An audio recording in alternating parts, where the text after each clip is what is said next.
Look, Aaron Rodgers, it does seem like he really enjoys, people like us, Vinny, talking about him. I don't know what's going on here with Aaron Rodgers. I think that there's some frustration settling in, and the Jets were not supposed to be this bad of a defense, right? They've had a lot of injuries. Maybe that's the thing here. Robert Saleh's influence is there. I know they have their defensive coordinator running things, but now he's distracted. Newswire, only on SportsGrid. When you talk about how these series came to a head and what has been happening in this postseason for the Yanks, offensively, it hasn't been Aaron Judge. Baseball is such a big win here. All you ask for, East Coast Monster City, West Coast Monster City, the biggest of biggest Titan superstars on both sides here, two mammoth fan bases. The entire country can buy into this one. The Early Line, only on SportsGrid. Anyone that's been to a sporting event, the atmosphere before a game, I think Game Time Decisions has that same exact atmosphere. This is our arena.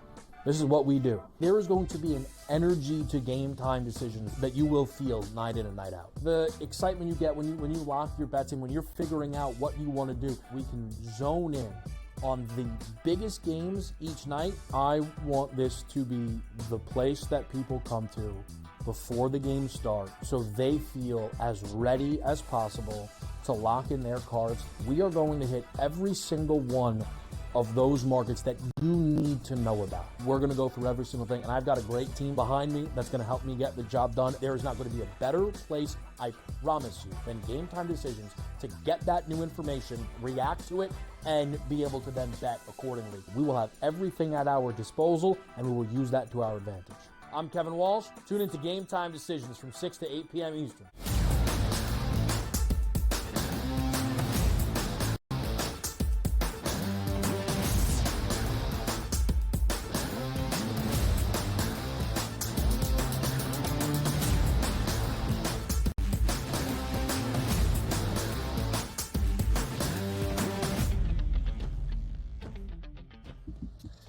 Welcome to hour number 3, our third and final, live right here on this Thursday on the Early Line on SportsGrid. He is Donnie right side. I am Ben Stevens. Week number 8 of the NFL season kicks off tonight. There is a ton to break down for Thursday night football. A highly compelling game, not just because of the actual contest we will see on this Thursday in downtown Los Angeles, but the ramifications afterward and what it means for the season outlook for both the 5-1 Vikings and the 2-4 LA Rams that are trying to save their season and potentially their roster for not being shipped away at the trade deadline tonight. Speaking of that roster, DRS, breaking news in the last 25 to 30 minutes, maybe 40 minutes, give or take. The LA Rams are now optimistic that not only Cooper Kupp is set to return tonight from his absence since week number 2, but Puka Nacua could also be back tonight as well. Tom Pelissero of NFL Network reporting that LA is optimistic that Puka Nacua, who has been dealing with a knee injury really all offseason and into week number 1, where he played a little bit in the opener against the Lions, will make his return tonight against Minnesota. How does that factor in, DRS, to your outlook for the Rams at home as the dog tonight against the Vikings? I mean, it certainly doesn't hurt. You're talking about one of the best tandems when healthy in the NFL, maybe hitting the turf tonight in a season-saving win for the Rams and maybe feeding into why we're seeing those threes turn into 2.5s, because this could be a completely different Rams team than we anticipate. And even though they haven't been winning a lot of football games, playing teams extremely close and getting back that ammunition, I like that. It adds intrigue. I don't know how much I can factor it in because throughout the afternoon, because that's just news that's popping up now. I got to sort of weigh that out to see if we get those leaks. Well, maybe he's going to try it out for a game time decision. Is he? Nope, don't need a game time decision. He's going to be in there, and we've been practicing for the past couple weeks. He's been full go, and also now he's going to be included into the playbook. We don't anticipate him having to ration some of those snaps per se tonight. This could add into it, but I love it. From a handicapping perspective, it adds a lot more intrigue tonight, no doubt about it. Yes, it does, DRS. And you told us about the betting stats on the FanDuel Sportsbook. Pretty much all of the public bets and money on one side. That's the Minnesota Vikings, who opened up despite suffering their first loss of the year on Sunday in a great divisional duel against Detroit as a full and very key field goal favorite for this short week Thursday night football game, albeit on the road in Los Angeles. And despite all of the betting market love, the line worked back to the Rams, now at only 2.5. Something we will see reflected when we ask all of you, what is the best bet for Thursday night football to start week 8? We find out together and Fade the Public.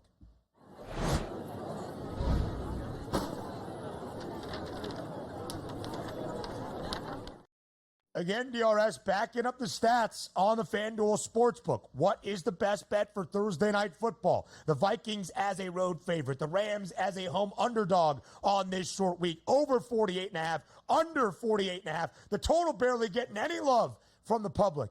More than 61% of the votes saying, how could you not lay less than a field goal with Minnesota, a 5-1 football team, one of the 2 remaining undefeated teams entering last week alongside KC on the road Thursday night football against a Ram team that's 2-4 straight up and 1-5 ATS.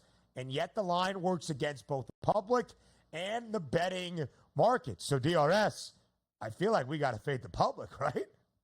Yeah, I mean, it's sharp like a knife tonight. It really is. And also from a betting standpoint, yes, it's a Thursday night football game. It's on the road. Those are hard circumstances to overcome, and home field advantage really comes into play. But it's very rare where it's like, okay, we're going to get 2 Pro Bowl caliber wide receivers back tonight to sort of ramp up that ammunition with an already Pro Bowl ready quarterback that's ready for his weapons to come back. And oh yeah, did we mention a top 5 running back in the NFL in Kyron Williams? This has a chance to get real intriguing, which again is why this number isn't 6.5 and 5.5 in a favor for the Vikings, because they're a better football team overall. Their record says they are as well. And also keep in mind, what would have happened in this and maybe the outlook for the Vikings last week if they would have held on to beat the Detroit Lions, who I think is the best team in the NFC? So it's not we're coming in on a downtrodden note for the Vikings.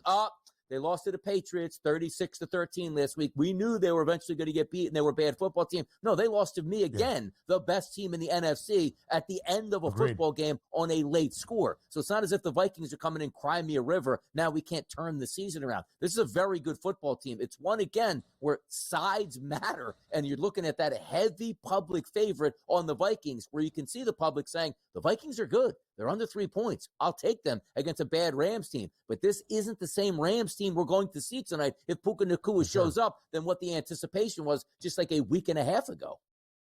If we get Puka Nacua and we get Cooper Kupp, it is a different Rams team. Kyron Williams is playing great football right now. And even when Puka and Cooper lined up in week number 1 and they took Detroit to overtime before the Lions scored that game-winning touchdown, the Rams did not cover as a 3.5-point dog in Detroit. A lot of the conversation around L.A. was not Puka Nacua banged up during training camp or Cooper Kupp trying to respond once again. It was a really banged up and injured offensive line. That's now a lot healthier for Los Angeles. Defense is healthier, albeit not an elite defense, but at least healthier in terms of its key contributors.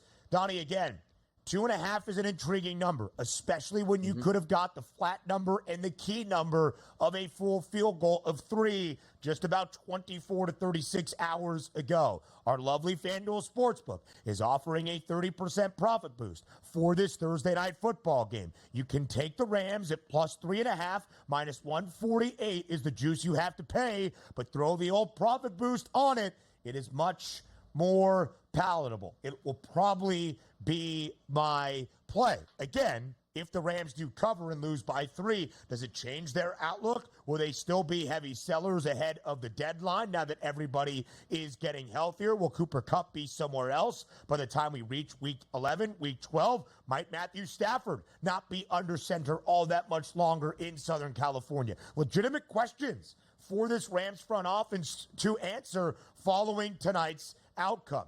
But the public is telling you, or maybe the betting market is telling you, that the Rams might be the side tonight. Donnie, the public barely voted on either side of the total, about 20% of the overall votes for the Fade the Public poll. How do you feel about tonight's over-under of 48.5 on a short week Thursday night game? I probably lean towards under. 48.5 is a lot of points here, and also you're mixing in a lot of components. Like we're just, again, Matthew Stafford is a great quarterback. He's a veteran. He's won a Super Bowl before. But now you're getting Puka Nacua and also Cooper Kupp back. Are the routes going to be the same? Are they going to have to be on the same plane? Like, hey, man, we've been playing each other all season long. They haven't. Both of these guys haven't appeared on the field the same for very long at all. Those are some of the factors that I'm trying to play with. So the total, I do lean under. But again, you're looking at a situation with the Rams organization, and I sort of feel a little bit better about them as we're moving forward throughout the morning, because it feels like to me the Rams are putting a ton of stock in this football game, as they should, as sort of that last stand effort. Hey, Puka, if you're healthy, we can't push you back a week, because if you lose this game, you might as well push you back 2 to 3 weeks and get you healthy, because you're not a contract year. You're a young wide receiver. We just want to make sure you're healthy for the future. Hey, Cooper Kupp, we are getting close to the trade deadline. If you perform well tonight in a loss, we can get that second-round pick. But if you perform well in a win, maybe we say, well, we don't even want a second-round pick now. You better pry him loose with a first-round pick, because we actually think we could do some damage here in the NFC West. So very rarely do you get a football game in the middle of the season that feels like an absolute must-win indicator game, and it feels like that for the Rams. It looks like the organization, Ben, they're taking it as such. Listen, if the Vikings lose 2 straight, Minnesota is still going to be favored to make the postseason. If the Rams win 2 straight to get to 3-4 DRS after this Thursday night football game, I wonder what that playoff place is. More on the early line up next.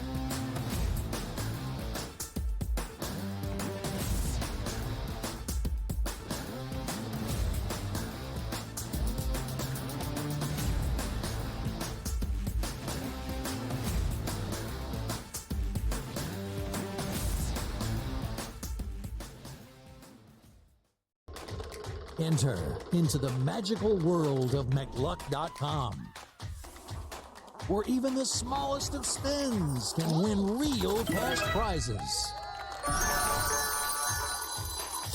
Adventure into over 1,000 of the best Vegas-style slot games. So what are you waiting for? Unlock your free welcome offer today. Join the fun where winners play and players win. Anyone that's been to a sporting event, the atmosphere before a game, I think Game Time Decisions has that same exact atmosphere. This is our arena. This is what we do. There is going to be an energy to Game Time Decisions that you will feel night in and night out. The excitement you get when you lock your bets in, when you're figuring out what you want to do, we can zone in on the biggest games each night. I want this to be the place that people come to before the games start, so they feel as ready as possible to lock in their cards. We are going to hit every single one of those markets that you need to know about. We're going to go through every single thing, and I've got a great team behind me that's going to help me get the job done. There is not going to be a better place, I promise you, than Game Time Decisions to get that new information, react to it, and be able to then bet accordingly. We will have everything at our disposal, and we will use that to our advantage. I'm Kevin Walsh. Tune into Game Time Decisions from 6 to 8 p.m. Eastern on SportsGrid. Your gut says Miami is going to win, and you should take the over. Your gut also said your NFT selfies would only go up in value. They didn't. But your head is on SportsGrid and knows the QB is in concussion protocol. The backup has a 45 QBR against zone coverage. The New York D has the most sacks in the league. So yeah, trust your head. It's smarter to be on SportsGrid. Right here with you on Pro Football Today on SportsGrid. Odds in motion, trying to see what lines have moved throughout the week. Never felt more comfortable in this set than I do for this year. I'm ready. I'm just getting out. The hot takes are going to be here all long, people. What in the world is going on in Miami, Don? It's not particularly anything to shy away from just because many people are on top of it. Hot take, hot take. I think this line is asking you once again to take New Orleans. Pro Football Today, only on SportsGrid.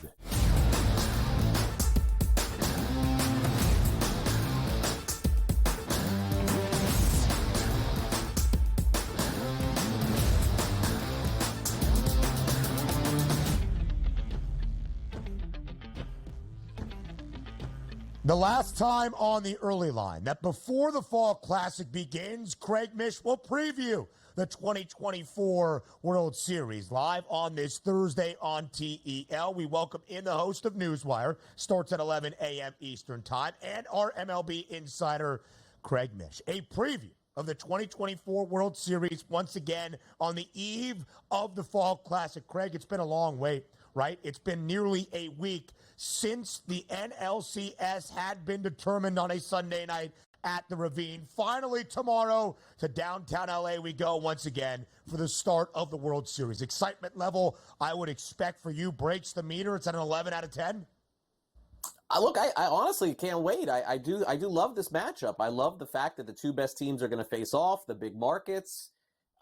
Look, you can't get a World Series matchup perfect every year, but I think this has happened this year. And for all the complaining that has been in the years past for just some lucky team getting to the postseason and winning the World Series, it is kind of refreshing to see a dynasty every once in a while with teams that have won a lot of World Series. I'm totally good with this matchup.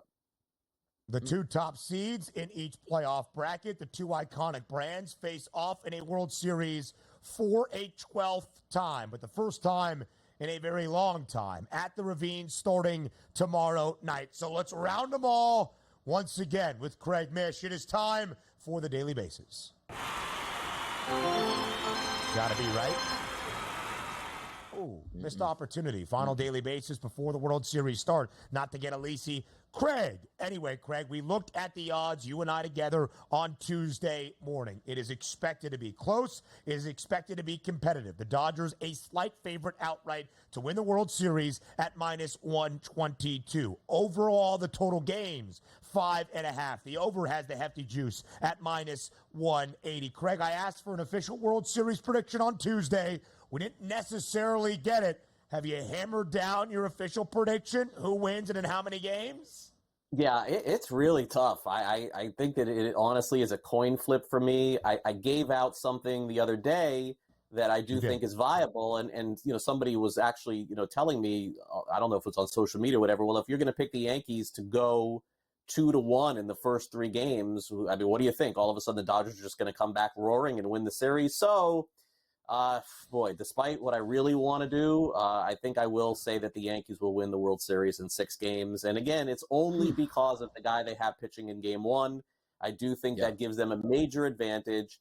And I think that we're getting ready here to see something that we haven't seen in a while. I'm going to guess that this is Madison Bumgarner-esque with Garrett Cole. I think he's going to pitch several times in this series. I mean, he is the biggest X factor going. Yamamoto, while Yamamoto may be better than Cole, I mean, you never know. I mean, it could happen. Health-wise, he's not. I mean, he hasn't been healthy the entire season. Cole has. I see him pitching 3 times in this series, and I think the Yankees will win. I'm excited for this matchup, Craig. Again, we're talking a lot of baseball on a Thursday for a Friday game because I don't think the early line actually airs on Fridays. I could be wrong. So I'm glad we're getting all of our picks and fun today and as much fun as we have. Yeah, I'm not too sure on Friday if it does. But if we're talking You're MVPs, not here. Craig's not here. One guy. Yeah, see that? Yeah, no, Ben's I usually am here Fridays. I'm here Fridays, so none of that has aired for the last 27 weeks. So we'll see you tomorrow? I've been here every single week. Sounds good. No one talks to me. I just talk to the camera in a black screen, but I thought it aired somewhere. Just hold them back at this point. MVPs, Craig, you're certainly the MVP of this segment, no doubt about it. Shohei Ohtani, Aaron Judge, Juan Soto, or a Tommy Edman priced at 33-1. The guy knows how to win MVPs here. Yeah, nah. I mean, if I'm going to take the Yankees reluctantly, then I got to take a Yankee here. So it would be Soto. For me, Soto rose to the biggest moment thus far for the Yankees in the postseason. But let's not rule out Garrett Cole again. I just said that I think he'll pitch 3 times.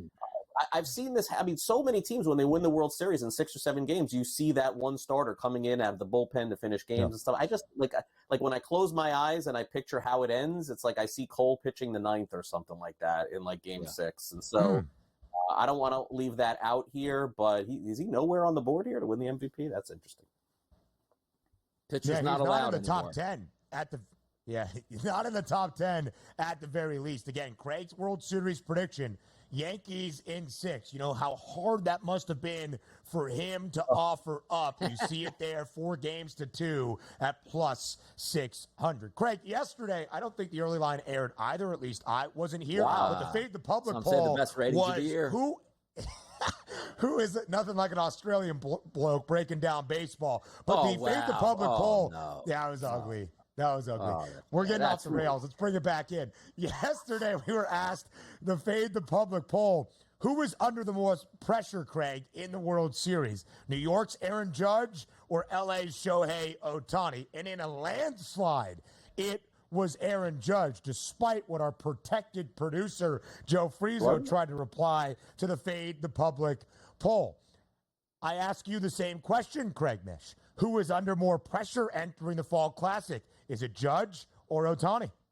I thought I saw you walking around New York City asking this question, Ben. It wasn't you? It was somebody else? No. Okay. Yeah, dead, man.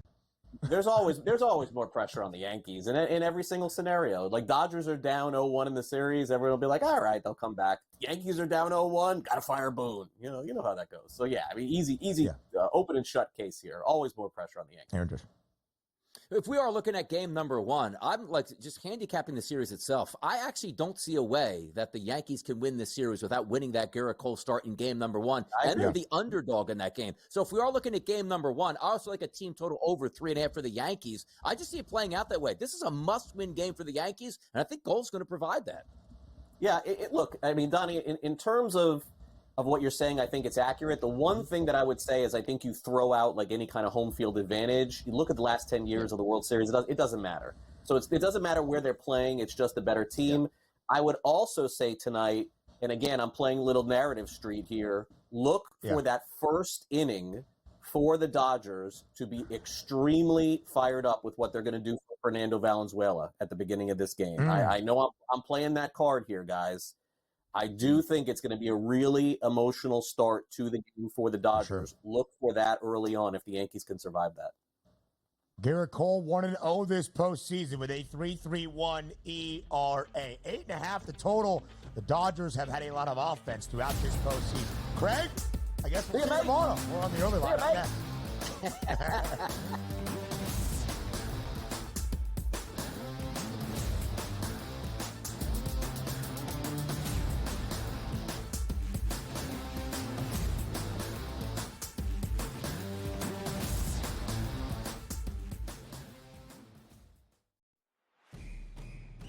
It's a new era in CFB to start off this year, put on full display. My take on this game is simple. I know some people will be upset about it. Good riddance to the Pac-12. Can you do it in terms of the week to week to week? I don't see a pathway for this team to miss the college football playoffs. We want to make sure you have those best bets in the entirety of our betting cards. That was going! But he had that program was going there! Only on SportsGrid. Did they talk about the play they ran at the end of the game where it was the worst players we've ever seen in the history of basketball? No. See, here's what you got to do, Sherwood. I respect you. You're fantastic. But damn it, don't blame the officials. When you have a game like this that close, there's about 100 or 1,000 different things you could have done differently that could have won you the game. Betting above the rim. Only on SportsGrid. I tend to do this a lot, by the way. I do it more in baseball, but the anytime home run, when I make like 4 players hit home run, I call it covering the board. You know, if I take 4 players, bet the same amount on each, I only hit 2 of them and I win money. He's already got, 438 rushing yards on the season. He's looking like the old LT days where the Chargers were able to have that strong, dominant running back. Game time decisions. Only on SportsGrid. They lost in Neyland to Tennessee, 24-17. Again, and look, that puts Alabama in a very tough spot. I was looking at the SEC standings just before. They've got 2 losses now in conference because they lost that Vandy game. They're still one of the top-ranked teams in the country when they lose. Everyone else drops like a brick when they lose, except for Alabama. Pharrell Coast to Coast, only on SportsGrid.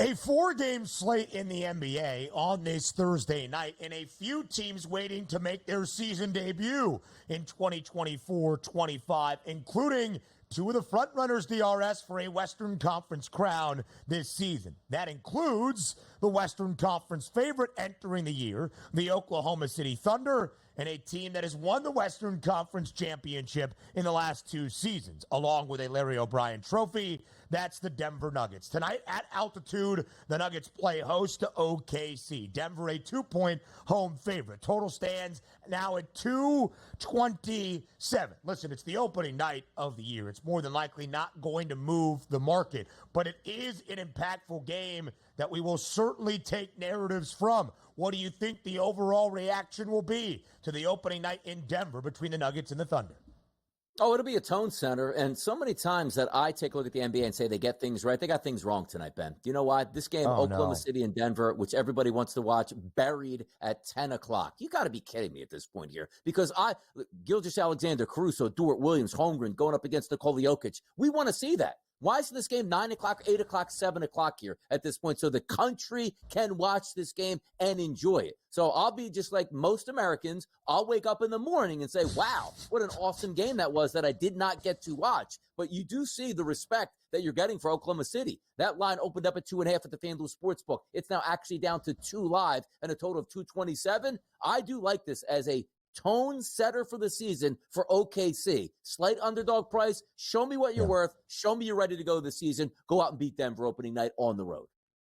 Division's not nearly as impactful, of course, in the NBA. You don't get the benefit of winning your division to earn an automatic playoff berth, so on and so forth. But OKC and Denver in the same Northwest Division. The Thunder a slight favorite at plus 320. The Nuggets back by 20 cents at plus 340, which is interesting because your divisional price is based on your regular season record, and OKC has a much higher win total than that of Denver. In fact, Oklahoma City, to be the West's #1 seed at the end of the year, was even money plus 100. Now that the NBA season is 2 days old, the market is down. Denver at plus 650. Of course, it was Oklahoma City as the #1 seed a season ago, outdueling and outlasting the Nuggets when all was said and done. DRS, in fact, we look at the tier of 4 atop the Western Conference. All 4 teams in action. OKC, the Mavs, and the T-Wolves tied for the second best price at 5-1. The Nuggets, 4th best number, back by just a half buck at plus 550. The Timberwolves in game number 2. The Mavericks in game number 1. Against Victor Wembanyama in the San Antonio Spurs, also making their season debut on this Thursday night in the Lone Star State Showdown in Texas. The Mavs and the Spurs face off in Dallas.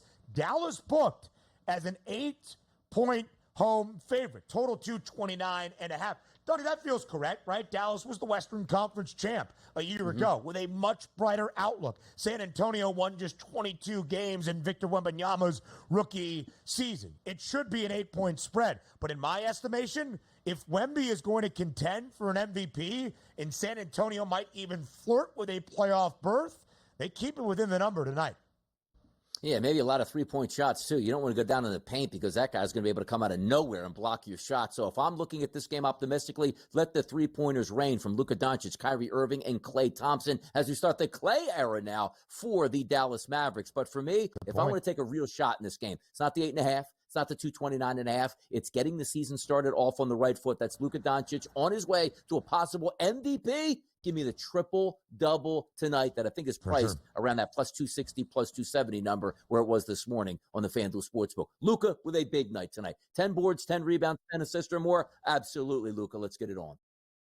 Both of these guys do historic things. I believe it was Luka Doncic last year, not just scoring 73, but was it 6 or 7 consecutive games with a 30-point triple-double? Again, nobody in NBA history had ever done that. That's the anticipation we expect for Victor Wembanyama, just the 6th ever unanimous Rookie of the Year in NBA history. Luka enters as the MVP favorite at plus 330. Victor Wembanyama at a 20-1 price. The thing that might hold Wemby back is the Spurs' outlook. 35.5 is the win total, a plus 360 price to reach the postseason. The Sacramento Kings start their season tonight as well. Slight home underdog against the T-Wolves. Looking to bounce back in Northern California. The Celtics, a 13.5-point favorite in game number 2 in D.C. The Wizards season starts. The Alex Sarr era debuts tonight in the nation's capital. The proper spec next.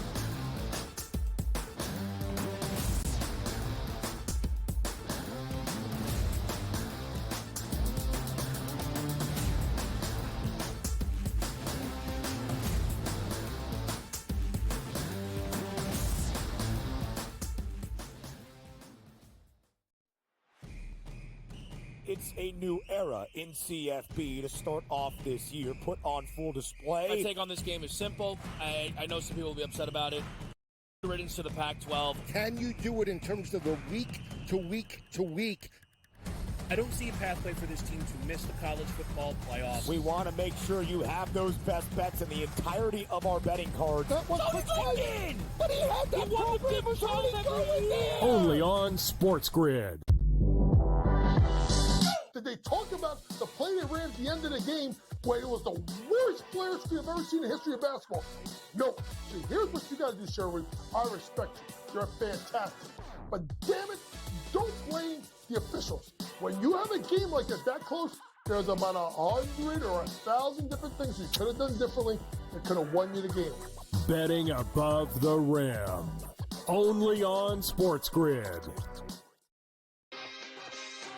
I tend to do this a lot, by the way. I do it more in baseball with the anytime home run, where I may play 4 players hit home run. I call it covering the board. You know, if I take 4 players, bet the same amount on each, I only need to hit 2 of them and I win money. He's already got 438 rushing yards on the season. He's looking like the old LT days where the Chargers were able to have that strong, dominant running back. Game time decisions. Only on SportsGrid. They lost in Neyland to Tennessee, 24-17. Again, and look, that puts Alabama in a very tough spot. I was looking at the SEC standings just before. They've got 2 losses now in conference because they lost that Vandy game. They're still one of the top-ranked teams in the country when they lose. Everyone else drops like a brick when they lose, except for Alabama. Pharrell Coast to Coast. Only on SportsGrid.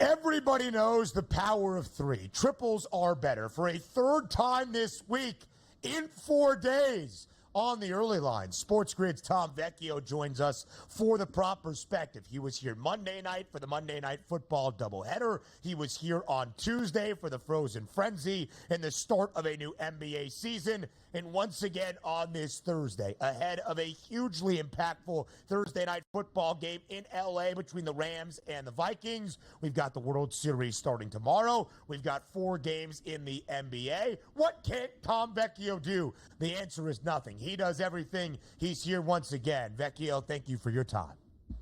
Of course. Thanks for having me. Yeah, World Series starts tomorrow with my Yankees taking on the Dodgers. Big Thursday night game, as you said, the return of Cooper Kupp to the Rams offense, and ultimately, what does that look like? And really not too much of an issue if you're trying to get in the mix. You, of course, can always use the Kupp. Oh, there it is. I was waiting for what that pun would be today. Tom Vecchio delivers a bar once more. So, Cooper Kupp expected to return. We got the report just about an hour ago. Vecchio, Puka Nacua could be on his way back tonight as well against Minnesota. The Vikings suffer their first loss of the season last week against Detroit, but still a 5-1 football team, laying 2.5 points. Short week road test Thursday night football against just a 2-4 team. But don't tell that to the sharps or the spread. 90% of the bets on the spread favor Minnesota. It was 3 points in favor of the Vikings earlier this week. Now it's under that key number of a flat 3 at just 2.5. Vecchio, it feels a little bit Fishy tonight. How do you make sense of the numbers for Thursday Night Football?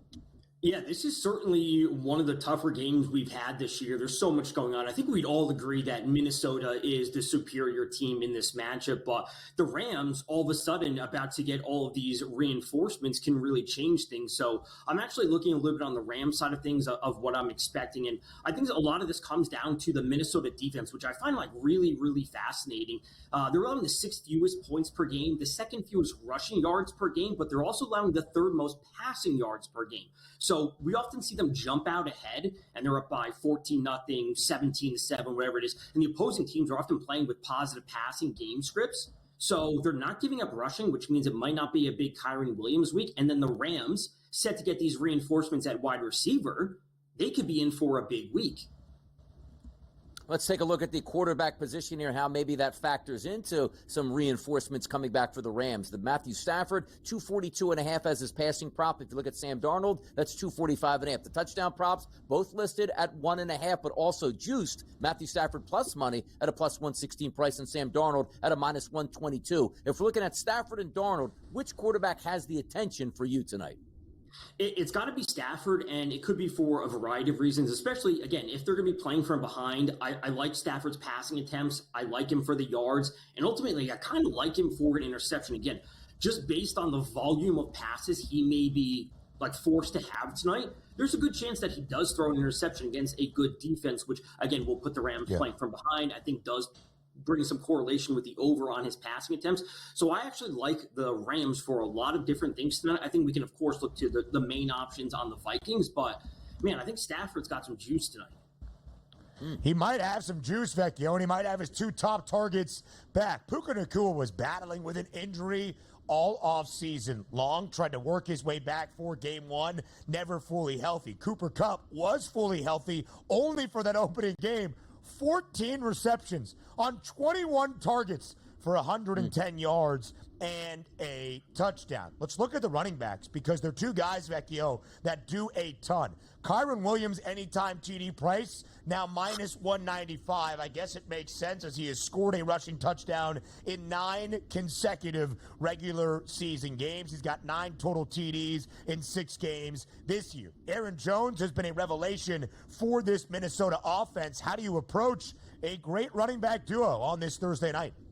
I actually like the over on receiving yards for both of them, and I like Kyren Williams under 73.5 yards. And, that may not be the most popular spot. I know how good he can be, but if we look back to especially really just the first 2 weeks when we did see Cooper Kupp play, we're not seeing Kyren Williams involved. Again, they were playing from behind versus the Lions. They're playing from behind versus the Cardinals. And if we're having these reinforcements that I'm at least expecting, definitely with Kupp, maybe not with Puka Nacua, that's not confirmed yet, but if they're going to be passing the ball more, it just means we're not going to be seeing a whole lot from Kyren Williams. Again, he's also going up against a very, very tough defense, and some of that is game script in favor of the Vikings. So I like the over on both of their receiving yards and the under on Kyren Williams' rushing yards especially. Let's talk about some of those receivers now. Justin Jefferson, the lead dog there for the Minnesota Vikings. 84.5 is his prop here at the FanDuel Sportsbook. Cooper Kupp, from a Rams perspective, 66.5. A lot of guys with some balance between the 40s, 30s, and 20s. But the question's going to be, I'll start here first. Cooper Kupp, 66.5. Any negative effects if Puka Nacua comes back to this game? And also with Cooper Kupp coming back off of injury, is that a no play or an absolute must play for you tonight? This is the big question. And I think a lot of it comes down to, A, will Puka Nacua actually be back? And then will either of them be under some type of snap count, play limit, whatever that be? My take on Cooper Kupp is if he goes under this number, it's going to be because of some type of play count. If Puka doesn't play, I don't see a reason why Cooper Kupp can't have 100 yards, right? If they need to, who are they going to pass the ball to? Why are they going to continue to get Tutu Atwell involved at a high rate? Sure, he'll see some targets. Colby Parkinson will see some targets. But ultimately, if it's just Cooper Kupp back tonight and not Puka Nacua, there's no reason he can't push towards 100 yards tonight. Tom, let me ask you this. Put on your odds maker's hat for just a second. If Puka Nacua is in fact active and lines up out there tonight, and there is a prop associated, what do you think his number is? Does it detract at all for the number from Cooper Kupp, which is currently at 66.5? I would certainly say Kupp's number probably comes down a little bit. I would expect Puka Nacua's number to be a little bit lower, maybe in the mid-50s. And ultimately, if that's what you're anticipating, Tom Pelissero said that Puka Nacua could come back. If you like Cooper Kupp, you may want to wait, because if that number drops to 63, 64, whatever it is, like, you can jump on the over then, and it's not like Cooper Kupp can't have a big game. Again, Minnesota third most passing yards allowed per game. And again, if some of that is game script, that just plays in the favor of Cooper Kupp tonight. Yeah. All right, so before we flip it over to Major League Baseball, Tom, those top props, once again, let the people know out there where they should be looking tonight for some action. Yeah, the touchdowns tonight are really, really tough. There's just no one I have a whole lot of interest in. I think Stafford is going to be out there throwing the ball. I don't expect this to be a big game for Kyren Williams. So Kyren Williams under 73.5, Stafford over 33.5 attempts. And I like Aaron Jones specifically over 24.5 receiving yards. The Rams, they've allowed actually the fifth fewest passing yards up to opposing wide receivers. And we've seen Jones at 23 yards or more in 5 of the 6 games. Both these teams are actually in the top 5, top 6, top 10 of the league when it comes to quarterback pressure per dropback, hurry rate per dropback. So if these quarterbacks don't have the time to look downfield to Justin Jefferson, we're going to see a lot of quick passes, and that's where we see the over on Kyren Williams receiving and Aaron Jones receiving yards as well. J-Jet 84.5 the number, but he's had at least 81 receiving yards in 5 straight, 5 receiving touchdowns this year. To Vecchio's point, despite how good Kyren Williams has been as of late, Minnesota gives up a ton of passing yards, but only 80 yards per game on the ground, second best in the NFL. Quickly here, Vecchio, in this final minute, we are on the eve of the World Series. Tomorrow night, it starts inside Dodger Stadium. L.A. a home favorite. L.A. a favorite to win a World Series ever so slightly in the outright numbers against your New York Yankees. What is your best play, either for the World Series overall, the series betting, or even game number 1? Yeah, it's certainly tough to take a bet on the series overall, considering I am a Yankees fan. But I think for game 1, let's keep it super simple. Tommy Edman for an RBI up at plus 260. We've seen him slowly move order, and in the final game against the Mets, he was batting cleanup, but we did not see Freddie Freeman play in that game. But ultimately, if he's batting 5th, 6th, or 7th, we have all these great hitters, Ohtani, Betts, Freeman, whoever might be on base ahead of him. Tommy Edman is going to see good pitches. He has 12 RBIs in 11 games throughout the playoffs. 260 for that number. 11 of those RBIs in the 6 games in the NLCS against the Mets. Tom, thanks for all your work this week. More Thursday Night Football next.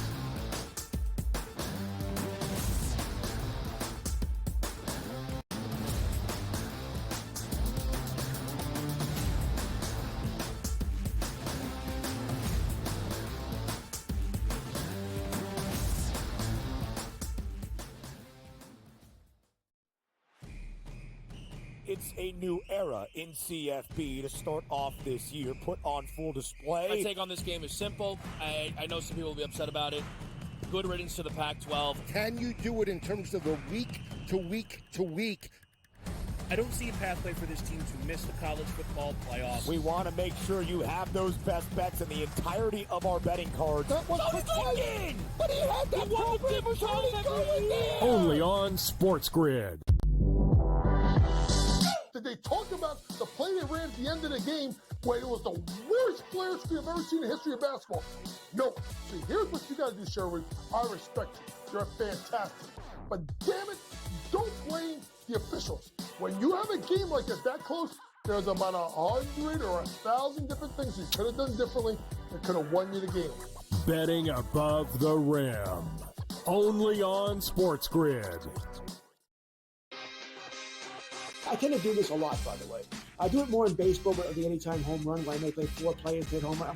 I call it covering the board. If I take 4 players, bet the same amount on each, I only hit 2 of them and I win money. He's already got 438 rushing yards on the season. He's looking like the old LT days where the Chargers were able to have that strong, dominant running back. Game time decisions. Only on SportsGrid. They lost in Neyland to Tennessee, 24-17. Again, and look, that puts Alabama in a very tough spot. I was looking at the SEC standings just before. They've got 2 losses now in conference because they lost that Vandy game. They're still one of the top-ranked teams in the country when they lose. Everyone else drops like a brick when they lose, except for Alabama. Pharrell Coast to Coast. Only on SportsGrid.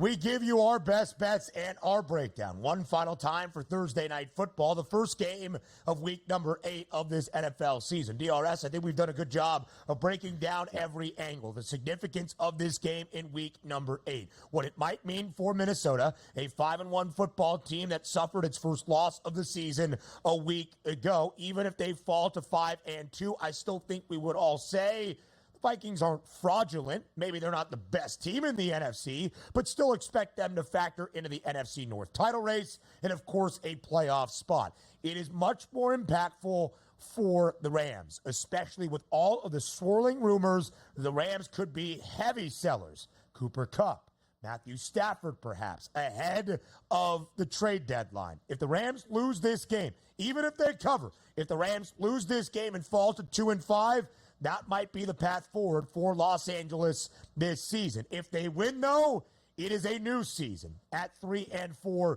winners of 2 straight. So let's start there with how this market has been changing. The Vikes were a 3-point favorite earlier in the week. Despite getting 90% of the bets on the spread, they are now just a 2.5-point favorite. What does that tell you, DRS, about the expected outcome tonight inside SoFi? It tells us we're going to get a close game, which if you look at the MO for both of these squads for the majority of their games so far, they've all been close games, whether it's winning or losing those close games, whether it's comebacks or falling short at the end of games. So I do see the feel for getting back to the understanding of how it makes a line. You don't pick anything out of the hat and just say, looks good tonight on the 2.5, as I like to say. There's a reason for this number, and there's a reason why it's dropping, even though most of the bets and most of the money is coming down here on the Minnesota Vikings. That line from 3 to 2.5 is a very telling sign through that key number of 3 on the FanDuel Sportsbook. And also, we're not getting the same approach from both teams. We know what we're getting out of the Minnesota Vikings. They're really good. They're healthy enough coming into this football game. You understand what's going to take place. But from a Rams side of things, boy, you want to throw a wrench into everything. Bring back Cooper Kupp, who could be healthy tonight. Let's just say he's as healthy as he's ever going to be. Sure. Same thing with Puka Nacua. Hey, you know what? That knee injury wasn't as bad as expected. That's why I was able to come back so quick. I feel fantastic, and my legs are fresh. Throw those two into this environment with Matthew Stafford. Now going like, wait a second. I was playing the past couple weeks here with dead ends at wide receiver. Now I'm getting back Pro Bowl players here and maybe the best rookie campaign we've ever seen in Puka Nacua. Sign me up right away on this. So that sort of throws things a little bit out of whack, which leads me into saying, are the Rams really a live dog in this game? Or are you overthinking yourself? Donnie, you know, the Minnesota Vikings have been a good team. They just have to win this game by a field goal. You're betting on a team with the Rams that hasn't had much success. But again, trying to convince yourself on that point that this isn't the same Rams team we're going to get tonight than we saw the past 3 weeks. And they're still A, winning football games, or B, playing close to some football games as well. So that's the tough thing you're going to have to decipher. But the best part about that is legalized sports gambling, the FanDuel Sportsbook. You don't have to pick a side or a total. You can really get after some of those prop bets. You certainly can, and you can just see what happens live. Is Cooper Kupp 100% healthy and effective? Sure. Is Puka Nacua, despite the reports, actually active and lining up out there, ready to make an impact? That's where Donnie, Lisi, and Kevin Walsh, of course, factor into the conversation. NFL football in-game live game day on this Thursday night. Donnie, from the spread perspective, if the number was still at 3, it would be the largest spread in Minnesota's favor this year. An underdog a few times as well. Again, to the idea they play close games whether or not they are expected to. The Rams just 1-5 ATS this season. They were only booked as a favorite last week against the Raiders. They did not cover. 1-4 ATS as an underdog.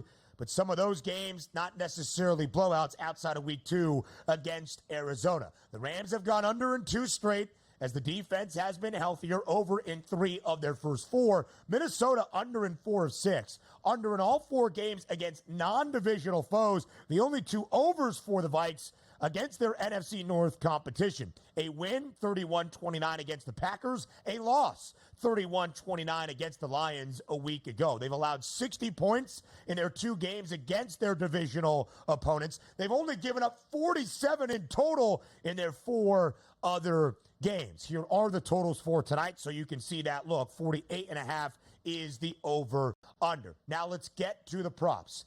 If Cooper Kupp and Puka Nacua are back, DRS, how does that change your assessment of Matthew Stafford against its Vikings defense that has allowed the 3rd most passing yards this season?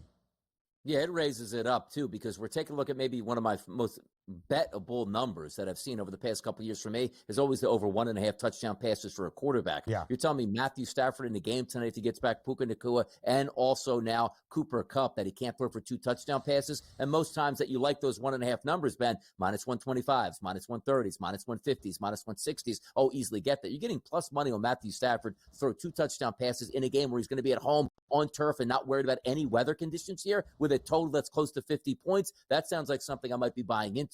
But it is also, you have to understand, the best part about living in the social media era is we're going to find out all afternoon what Puka Nacua's statistics might look like if he plays a certain amount. You might get those leaks. Say, hey, look, he's full go. We don't even have to work him out pregame. We know he's ready to go, and he's going to have a full capacity of that playbook. That should change some things. But the one thing it won't change is here, if both those quarterbacks, both those wideouts are playing, I'm more keyed up on Matthew Stafford now than it would be Sam Darnold. Yeah, so DRS, when you look at the quarterbacks, there you see it for Sam Darnold, by the way, 11 touchdowns in the first 4 games, only 1 single touchdown to 2 INTs in the last 2. Great running backs playing in this game. Aaron Jones has been huge as both a running back and receiver this year. Kyron Williams has scored a rushing touchdown in 9 consecutive games. Or is it the wide receivers? We've talked so much about Kupp and Nacua, we almost forget about Justin Jefferson, who's had 81 receiving yards at bare minimum in 5 straight games. What is your favorite prop bet, DRS, if there was one for the skill positions? You know, it might be, we'll include all the skill positions in this. There is a prop bet that I love on the FanDuel Sportsbook on a week-to-week basis if it makes sense, and now it does tonight. 1 rushing touchdown and 1 passing touchdown for each one of those football teams, and I believe it pays out close to a 2-to-1 price. So if you're just going to encompass all of those players together, and now if you get Coop, because the way I think Justin Jefferson catches a touchdown pass. I definitely think Kyron Williams runs one in, but now you're going to throw Cooper Kupp and Puka Nacua in there, which opens up everything on that offense. Why can't we get those rushing touchdowns and passing touchdowns for a 2-to-1 price? I think that makes sense. DRS, enjoy the money line as always, my friend. Have fun tonight on NFL Football In-Game Live Game Day. So many live angles for this one for sure. I will see you on Monday. We'll look at the Thursday and Friday night college football slate up next.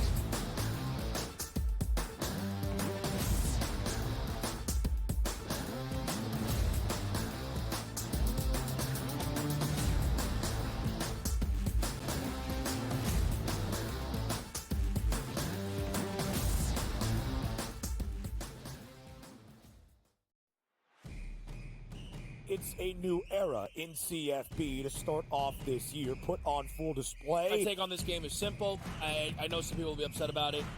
Good riddance to the Pac-12. Can you do it in terms of the week to week to week?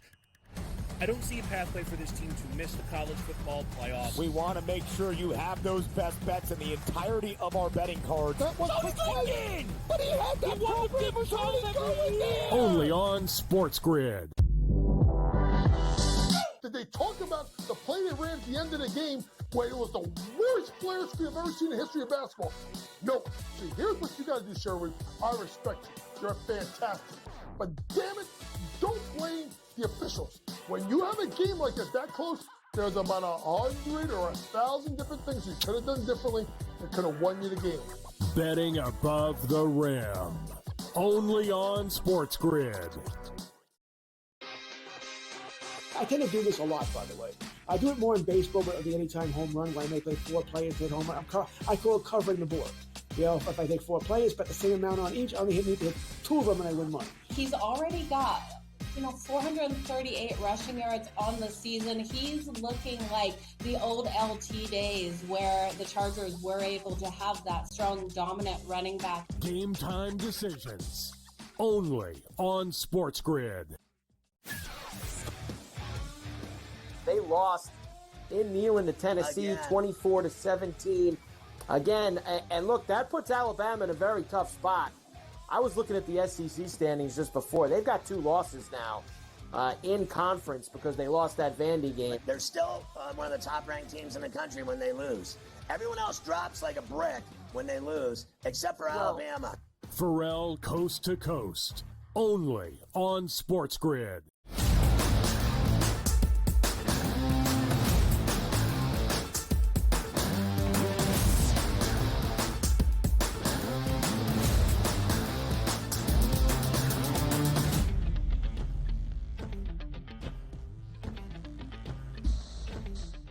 The final weekend in October of this 2024 college football season. Saturday is a great slate. We have shared 5 ranked versus ranked top 25 tilts, but do not wait for Saturday. Get ready for Thursday and Friday night. We've got a couple of gems on the docket, and it starts on this Thursday in Pittsburgh.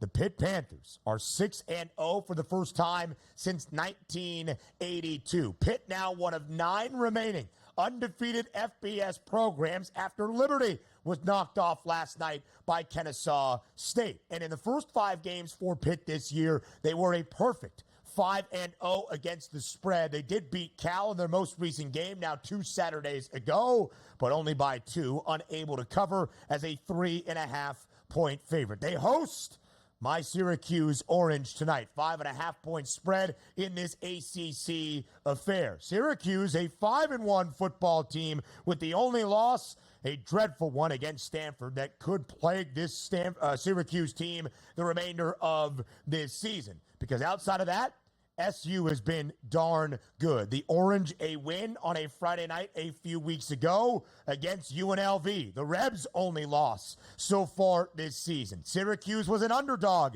in Sin City. They were an underdog at home week number 2 against the Georgia Tech team that had just rolled Florida State a couple of weekends prior. Syracuse as an underdog this year.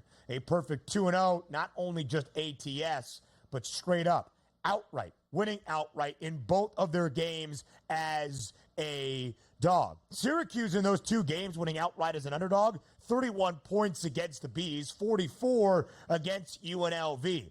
Pitt in its 3 non-conference games against FBS foes allowed at least 24 points. In its 2 ACC games, the Panthers have allowed 24 points or less. 61.5 is the total. I think we see some points tonight. 2 great offenses, Cade Bell and Pittsburgh. The 31-year-old offensive coordinator has rejuvenated this Pittsburgh offense, and Eli Holstein has been taking advantage. At least 300 yards in the first 5 games through the air for Pitt. On the other side, though, a top 5 passer in college football. It's the Oranges' Kyle McCord. The Ohio State transfer has been as good as advertised for Fran Brown's offense this season. Give me some points tonight in Pitt, over 61.5. Georgia Southern and Old Dominion, a good matchup there in the Sun Belt as well. 1.5 in favor of ODU. And then bask in the glory that is the Friday night slate. I will get to Boise State and UNLV, I promise. How about an 11 p.m. Eastern time kick? You wanted conference realignment? You get it. Out in Los Angeles between USC and Rutgers. What a night for sports in downtown Los Angeles. Game number 1 of the World Series, the Dodgers and the Yankees. The Trojans now 3-4, 4 losses in Big Ten play, trying to bounce back from the humiliating effort in the second half last week against Maryland. Laying 2 touchdowns against the Rutgers team that, listen, you know I am high on. I bet their win total over 6.5. Thought I would cruise over that number with 8, potentially 9 wins, especially after the Scarlet Knights started a perfect 4-0.